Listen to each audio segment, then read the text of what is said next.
Do it. Here we go. Now, nice faces and nice All right. talking.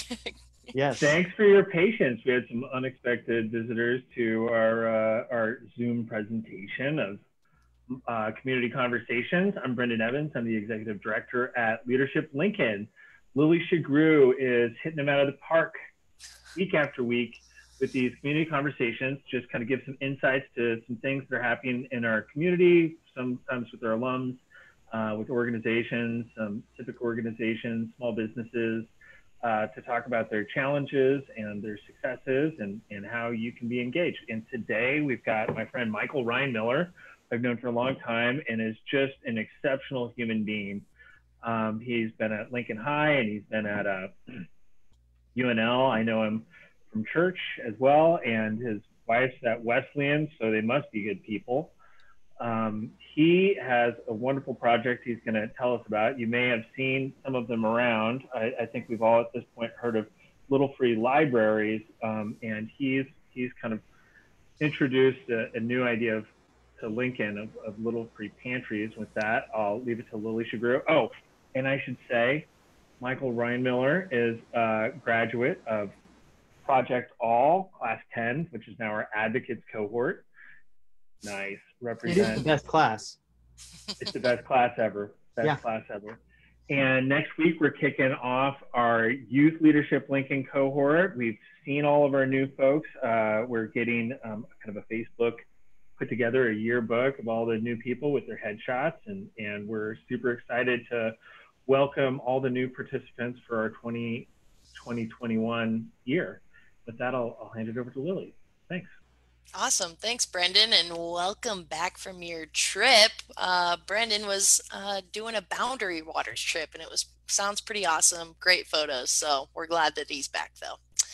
Michael is our guest today, Michael Ryan Miller. I'm so excited to speak with you. I feel like I see you all over the face pages, which is not a bad thing. You're very involved.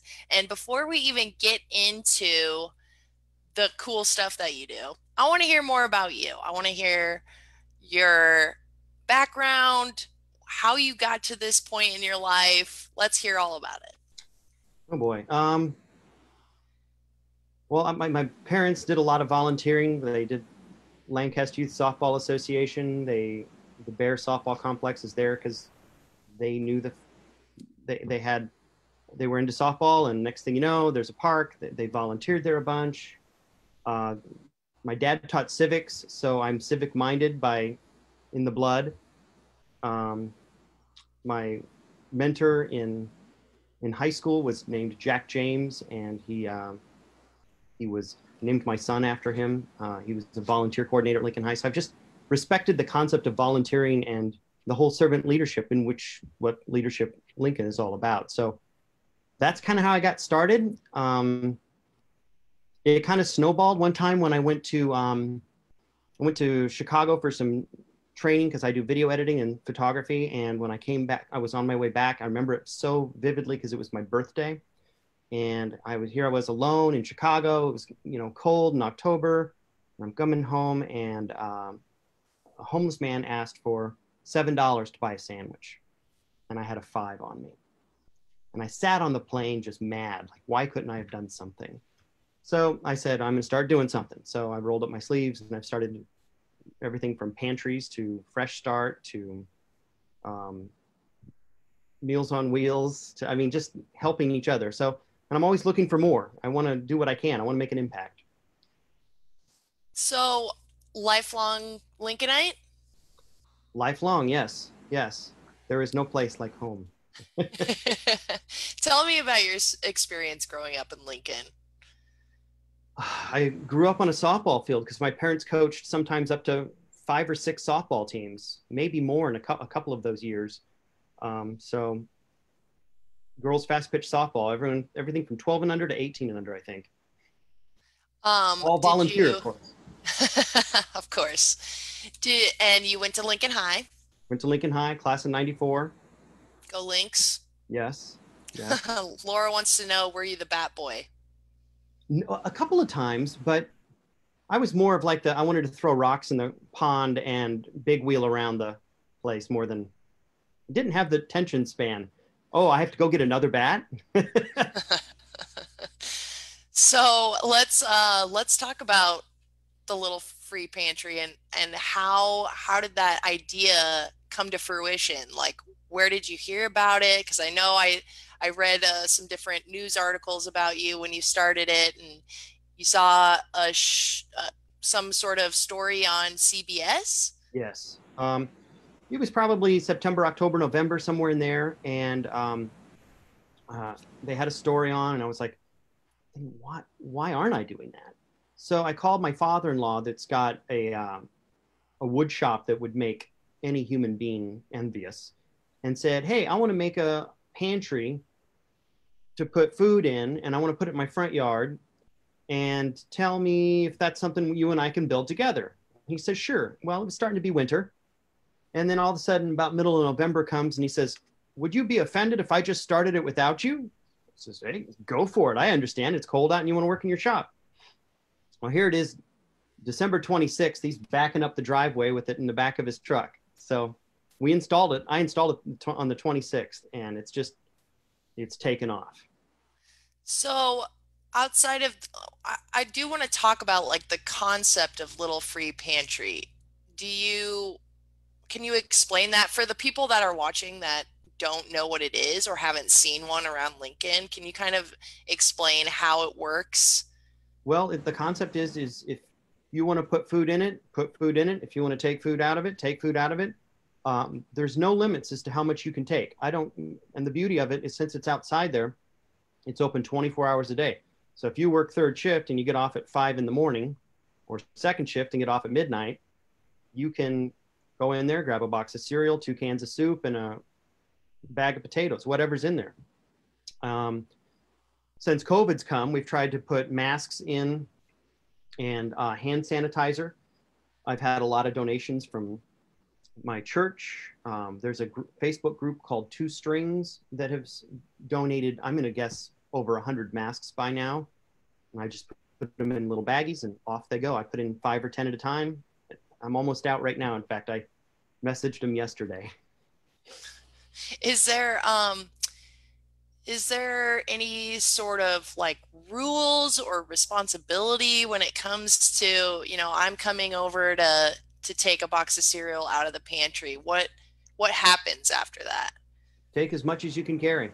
I mean, that's what it's there for. It's if you're going to come out when it's 101-degree heat index for free food, you're probably not taking a box of mac and cheese and selling it for money.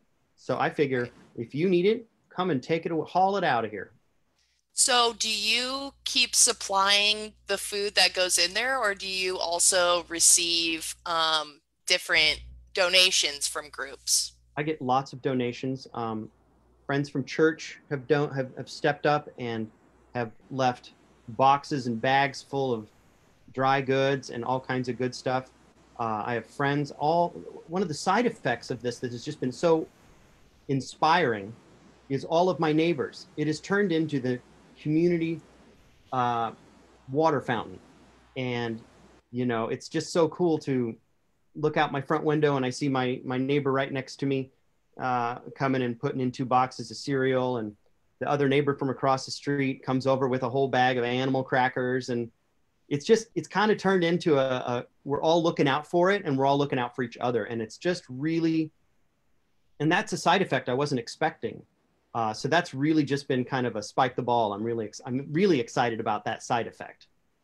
So why do you think it's important that you also get your neighbors on board with this? Like Well, building that community, having yes. everyone participate. Why do you think that's important?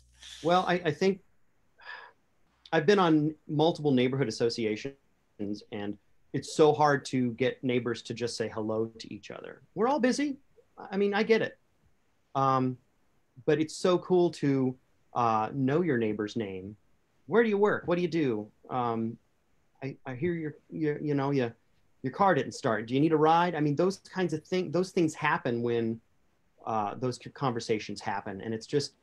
I think that's so important. Now we all look out for each other. I think we were before, but it's more reinforced the feeling of this is our street. We're looking out for each other on it, and we're all we're not family, but we're neighbors, and there's a fine line. So that's been a really cool side effect. Um, you mentioned before we went live that you have 4 pantries now and then 2 on the way. Can you kind of talk about like, did people reach out to you, or how can more people get involved with that too? Well, I started a GoFundMe and I said, I want to build more of these because this has just been a success. And some folks donated some money. Next thing you know, I called my father-in-law and said, what do you think about making some more? And he said, well, they're not very fun to make after you, I mean, the neatness is worn off, but I think it's summertime and he wants something to do. And he says, I love making sawdust. So he said, sure, sure. So the next thing you know, I put in a grant maybe to help pay for it as well. And with Civic Nebraska said we'll fund as many, up to 8 of them if he's willing to make them. So I called him and told him that, and he's like, 8 of them, holy cow, you know. So he says, well, I'll do 2 and see where we go from there. And I think he's made 2 more since then. So, so That's awesome. yeah, it's just been really cool. And the really cool thing about it is what I think is so cool about it is the people, the Civic Nebraska said they would find where they're needed, because I don't know where they are. And Civic Nebraska works with the high schools and CLCs, and they know where the need is more than I do. So it's just another accidental community building thing that just the domino landed. How did that collaboration happen? Like, how did Civic Nebraska know that this was something that you were doing and that they wanted to help you? Someone on Facebook said, hey, there's a grant you can fill out here, fill it out. And I filled it out and they contacted me, and they were so excited about the project. They came to my house and looked at this one, and it was cool because I just got off the phone with them. I think it was last night, and they were like, so my father-in-law's name is Jim Falk, and he's so she's like, how can we thank Jim? We got to thank Jim. And so I'm like, well, he likes chocolate chip cookies and on and on. But we're gonna brainstorm on how to thank him, because he's really put blood, sweat, and tears into it, and they're well built. They're solid. I think you could hit this thing with a truck, and they're not. I mean, they're waterproof. They're made out of materials that aren't going to wear out. The hinges are. I mean, it's steel and waterproof material, so they're good stuff. I'm going to share, Brendan kind of put together a map of the 4 locations right now. I'm going to share that really quick. It looks like 2 near the Antelope Park, so the near south neighborhood. It looks like 1 kind of about what, Turbine Flats, the Bay 22nd and area. Y. Yeah. Yep. And then we've got one here up in Belmont. Yeah. So 22nd and Y gets installed Monday night, oh wow. if the Okay. weather permits. Okay. So who reached out to you to want to provide, a location for the pantry, and do they kind of work with the pantry the same way you do with like filling it and taking donations? Well, that was what I was concerned about, because I thought this could snowball. I mean, all of a sudden, I'm going to be driving all over town all the time with boxes of cereal, which is okay. But I said I don't know where they are. So since they already are working in those communities, in those neighborhoods, they already have a contact person. They already have they've spoken to neighbors, and they're working on, will you help fill this, and will you help keep an eye on it this day? And so it's kind of cool watching it kind of web out, and it's not in my hands anymore, really. I'll provide the unfortunately the digging of the post hole in the summertime, but but it's just kind of cool to watch them kind of take over and make it happen. Okay, so I want to talk about all the other stuff that you do too. I don't want to forget. I mean, the little free pantry is amazing, and I'm so happy it's happening. But you also do a lot of other things. So you said Fresh Start. I was recently on the board of Fresh Start, and my 3-year term was up, and I said I have a 2-year-old. I need a little bit more time with him. Yeah, and you work at UNL. Yes, yes. What is your role there? I do video production for the Center on Children's Families and the Law. So we do all Wow. kinds of training for Child Protective Services to police to, we'll see. I just started in March and I'm working from home. So I'll find out more of what my job duties are at another time. Let's talk about your time in leadership, Lincoln. Ah, yes. Class 10, Pro the best Project class ever. All, formerly Project All, now Advocates, Class 10. What brought you to leadership, Lincoln? Um, at the time, I was also involved with neighborhood association stuff, and I had a lot of folks then saying that Leadership Lincoln's a cool thing. And I thought, I'll apply, see what happens. And Miss Laura called and gave me the exciting news that my application was accepted and rolled up my sleeves, and I just loved every second of it. What were some things that you saw or learned or experienced that really stuck out to you? Well, all was really focused on equality, and I'm all about that. Um, I also learned a lot as far as how to serve on a board because I was just getting on to Fresh Start and also the Unitarian Church of Lincoln, and they were teaching us about, I say they, y'all were teaching us about how to look at things, problems, and issues from other perspectives than just mine. And I really liked that because often we get behind our own eyelashes and don't realize other perspectives at all. And I really loved that. That really made me a better board member for sure.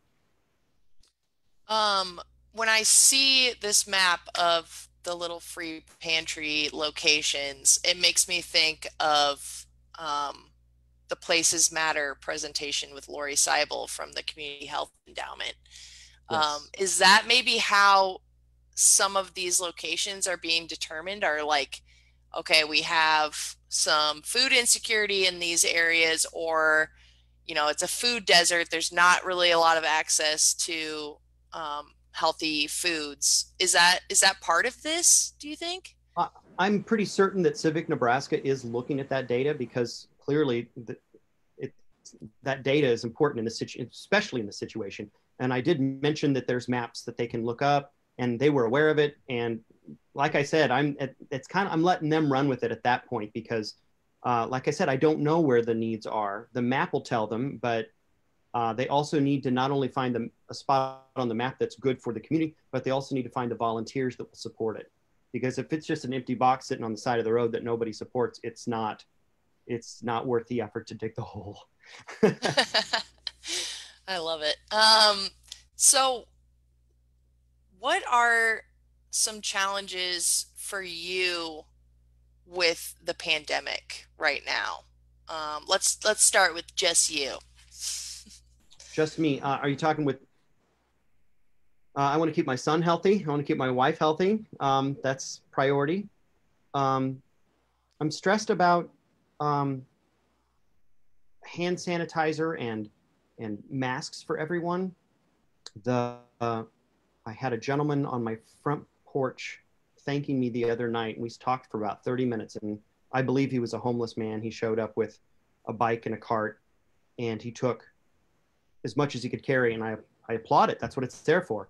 And he was super respectful, and he at least had a bandana on, kind of thing. And it scares me to think there's so many folks with food insecurities, and I think about what a food insecurity is. I mean, you need food, you need water, you need shelter, and air, right? Well, I can promise free air at the pantry, and I can promise free food at the pantry. The other two things I can't. I don't know what I can do about yet. I'm still working on that, but it was just so cool to know that it's making a difference. And this pandemic is it's scary because I don't know that other folks that need the help are getting it. And so that's why I think these pantries out in neighborhoods and out in the community are hopefully making a difference. Well, I think you're a pretty safe definition of servant leadership. So I want to ask you, what do you think is important in leadership, or what are qualities of a leader that you admire or want to role model? Or you have a young son. How do you how do you like pass this servant leadership attitude onto him? That's a lot of questions. So like Yeah. pick Well, I'll one tell and let's roll with it. I'll tell you the story that got me really excited about servant leadership, and this would have been in probably 2004. I was working at Lincoln High as the audiovisual technician, and there was a gentleman that was my mentor while I went to school there, named Jack James, and he would be there at 7:30 in the morning, volunteering, putting mail in the teachers' mailboxes, and we had this thing called Joy Night. It's just a fun show that the faculty and students put on, and he'd be there at 11 o'clock at night when the lights are getting shut off, and you'd hear him over in the hallway, and I'd go around the corner, and he'd be in the stairwell crying with another kid, with one of the students. And I'm like, what's going on? And he'd say, this is so and so, and they're really depressed right now because their parents are getting a divorce. And I thought, that's a volunteer that was there at 7:30 in the morning, and here he's emotionally pouring his heart out to a 15-year-old or a 16-year-old or a 17-year-old kid. That to me that was my role model. I named my son after him for that. I just thought that was so cool to say, you're shouldering into making this the best place it can be for all of us. And boy, my son has big shoes to fill. And after between that and my parents volunteering all that with the softball year after year after, I mean, they 30 some years, I think they did it. So I can't help it. I blame my dad for teaching civics. What are some things that you want other Lincolnites to know about and to get involved with? Well, I was looking up some stats, and in Nebraska alone, there's, according to the Googles, there are 237,440 people right now struggling with hunger. That Wow. terrifies me.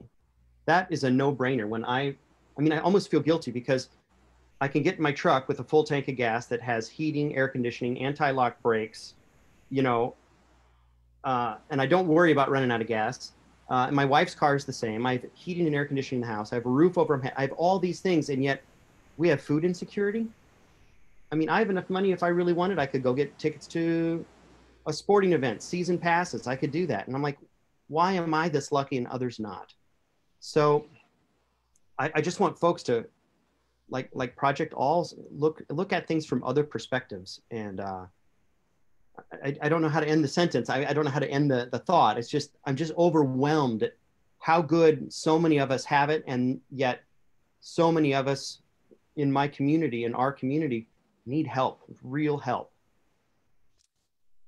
If you're tuning in on Zoom or on Facebook, I know we have people watching on Facebook. Laura's keeping an eye on that. If you have any comments or questions that you want to share with Michael, I'd love to share those with him. And let's see. It looks like Laura shared in the Zoom chat that there is a link to community improvement mini grants Yes. through Civic Nebraska, which is what the little free pantry must have used, right? Mm-hmm, mm-hmm.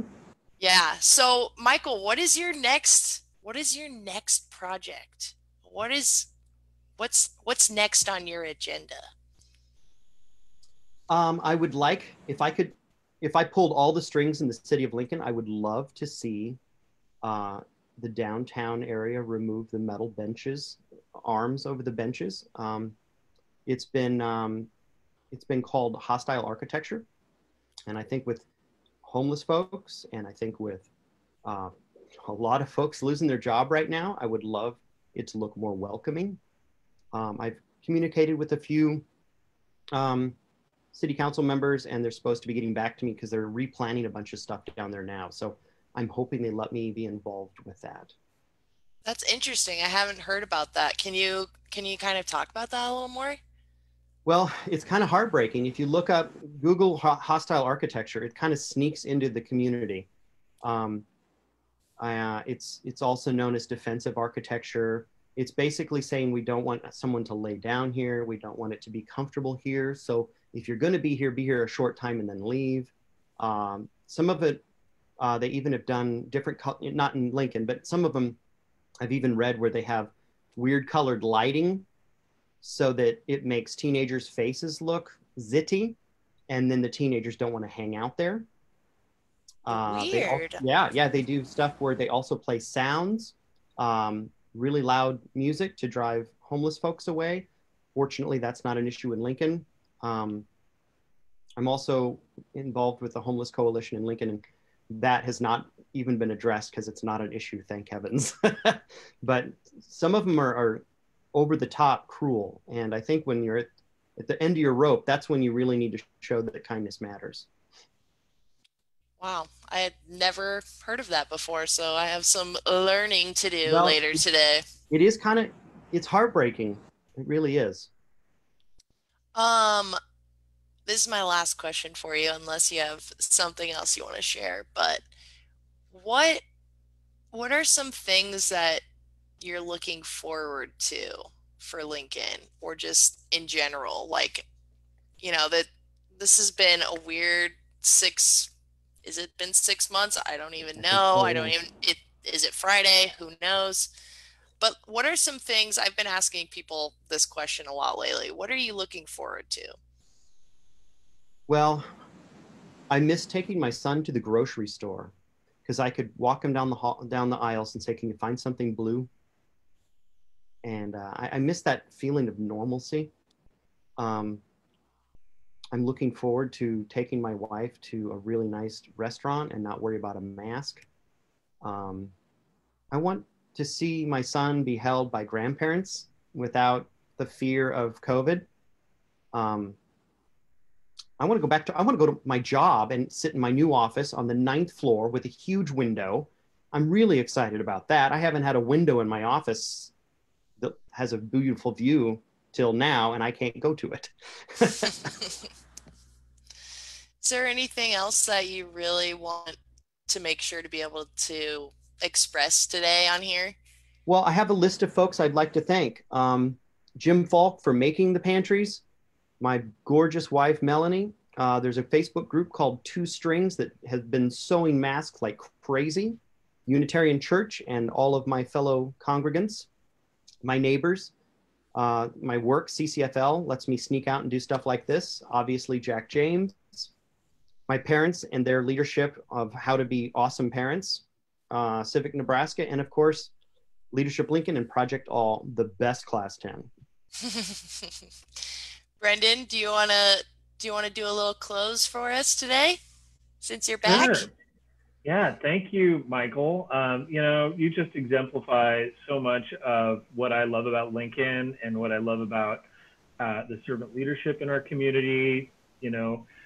You tell the story about Jack James, but my daughter goes to Lincoln High, and she has stories of going down to have lunch with Mr. Ryan Miller and the kids that would stop by there just to find a snack or an ear to listen to something, and all the good that you've passed that forward. And then you've continued to do that in your professional life and in the ways that you're engaged. And I just think it exemplifies what I love about our community. And thank you for your leadership, for seeing a need and trying to solve it, for stepping up and serving in organizations.